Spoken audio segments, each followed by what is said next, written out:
Ask Reddit. I moved across the country for university from this tiny, blink-and-you-miss-it farming town in Indiana to a bustling city on the West Coast. Talk about culture shock. I got a part-time job at a local coffee shop to pay the bills, mostly just pouring lattes and wiping down counters. It was a good way to feel anonymous, which was kind of what I needed after growing up where everyone knew your business. A few months in, a regular started coming in. An older woman, probably in her late 60s, always ordered the same black coffee, no fuss. We'd make polite small talk, just typical barista customer stuff. One slow afternoon, she asked me where I was originally from.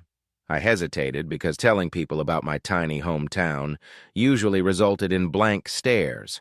But I mumbled, "A really small town in Indiana called... Well, it's not important, you wouldn't know it." She paused, then her eyes twinkled. "Not important, huh? Is that the town that used to hold the annual Great Turnip Festival?" My jaw practically hit the counter. The Great Turnip Festival.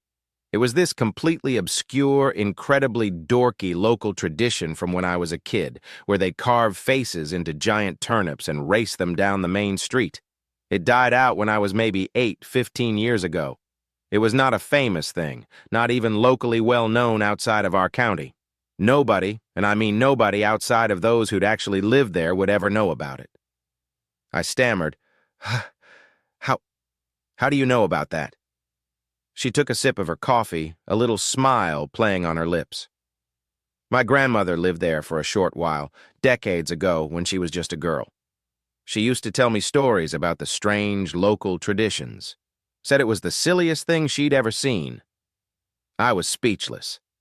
Out of all the towns, all the quirky local history, she picked my incredibly niche, long-forgotten town festival.